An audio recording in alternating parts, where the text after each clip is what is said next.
So the first week of my The Artist Way is up, and I want to share my thoughts and my discoveries, and some of it might be relatable to you. The first thing that I loved from this book is the idea. It's not extremely unique, but sometimes you need to hear something a few times to really understand it and to start believing in it, to realize how it works. And the thing for me was that talent is not as important as putting yourself out there, which is completely true. We all been in these situations when we look at someone and just wonder, like, why are they so popular? Why are they so famous? Why do they get all the jobs? I know 100 people that are more talented, or I myself am more talented, but I don't get as much recognition. But the thing is that those people just are so unapologetically brave. They just put themselves out there. They talk about their jobs. They talk about their successes. They talk about their ideas. They talk about how talented they are. They kind of make everyone believe in it, which is not bad. I'm just saying that we all should start doing this maybe. When you put yourself out there, if you have a little bit of talent, you will find your audience. Somebody will like what you're doing.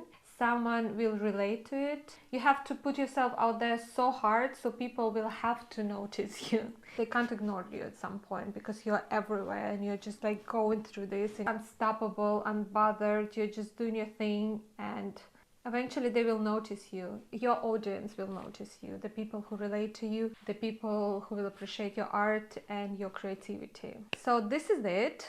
Another thing that I really liked, I like the wording. She puts it in: every time you criticize your inner artist or somebody's creativity, you are an artist abuser.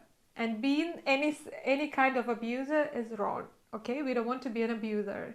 And I really, really love this term, because me criticizing myself, my art, my creativity, is basically abusing this inner person, creative person inside of me. And when she puts it this way, calling me abuser, I feel ashamed, and I don't want to be this kind of person. So I don't want to abuse my own artists, because I'm not an abuser. So yeah, stop being an abuser, okay? Stop. We are not bad people. We should nourish our artists. We should encourage it. We should support it, or at least just don't abuse it, okay? Next point is more of my personal experiences, and I'm sure a lot of us actually had the same childhood experience. One of the tasks for the first week was to describe the monsters that blocked your creativity, the monsters that made you feel or believe that your creativity is not important or it's not worthy or something. And for me, it was my parents. Unfortunately, I don't want to blame them, but it is what it is. Every time when I wanted to do something creative, when I wanted to participate in creative activities, or I wanted to learn something, they would either ignore it or just make it so small, make it so not important, saying like, oh, it doesn't matter, it's not going to help you in life. You don't want to be this poor artist that nobody cares about. Instead of this, go and learn something, go do your homework, go read a book. Why are you even talking about this? Did you do your homework? If I did something creative, they would give this no value. They would just kind of ignore it.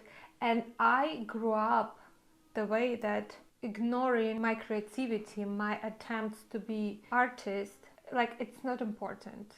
It's something ignore worthy. And let me tell you, it is so deep in me, in my head, that I do it to myself right now. Like, I try to write how somebody reacts when I share my creativity with them, and I just realized that I don't even share my creativity because I don't think it's important. And if somebody just comes up to me and tell me, you did such a great job, I like this project, I would not even take these compliments, because this compliment to my creativity, and I don't care about this. I've learned to ignore this because it is not important. This was a realization that I had this week. I'm definitely gonna work on it. If I myself ignore and don't value my creativity, who else will? And therefore, unfortunately, I also tend to underestimate or undervalue, underrate people's creativity, not because I don't like it and not because I'm not supportive. I'm actually extremely supportive of all of my friends. But because in my head and my world, it's not as important. And it is wrong. I've learned it. It's not how I actually feel. It's not me. It's not my personality. This is what I've learned from my parents. But I'm going to rewire myself. Another discovery of this week is that I am actually a negative person, which you would never tell, because I'm usually very supportive, very happy, very fun to be around. I'm talking, I'm always smiling, but I'm very negative to myself. For me, negativity is almost like defense mechanism. If there is a situation that has not even happened yet, I already built negative scenarios in my head, so I won't be hurt when actually the negative scenario plays out. I prepare myself for the worst, so I'm not gonna be hurt. If something bad really happens, I'm like, I'm not even upset. I knew it. I knew it's gonna be like this. And I look at a lot of situations through this lens. I think I'm just smart and I'm preparing myself, but what I'm actually doing is I always find something negative in every situation.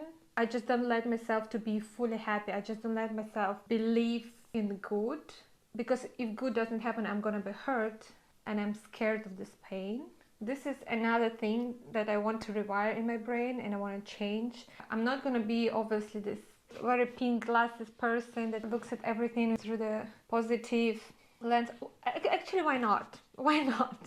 You see, I even think it's stupid. This is how my brain works. I definitely decided to become more positive or less negative and not prejudge situations that have not even happened yet. Another thing, another discovery of the week is that I'm a natural overthinker. I notice every little detail. I'm very empathic, so I notice when people change their tone or their looks, the way they use the words. I am such an overthinker that I overanalyze every single detail, and if person does not act perfect in my way, I have the perception for them how they're supposed to act, and if they don't act the way I want them to, I take it as an attempt to offend me. I'm not gonna show it, obviously I'm not gonna be offended, because again I'm just very positive, smiling, but I will take it. I'm gonna come home, I'm gonna overanalyze, overthink, and get hurt. I was thinking one day, why do I feel bad? Do I feel hurt? I let this one phrase to hurt me, and I spoiled my whole evening by just thinking, how could they? And I decided to not give people this power to offend me. So now when I hear people saying something that I consider to be not nice, I just let it go and just go on with my day, because I just don't want to give people this power to control my emotions. Like, nobody can do this. I live my life, I am responsible for my emotions, and that's it. Nobody can offend me unless I decide that I'm in a mood to be offended today. So yeah, this was the first week of the Artist Way. I'm on my second week right now, and so far I'm loving it. I'm also very committed. I do every single task. I do morning pages every day. I do artist dates. I'm very, very committed because I believe in it. And I'm gonna show my experiment with you guys. See you next week. Thank you.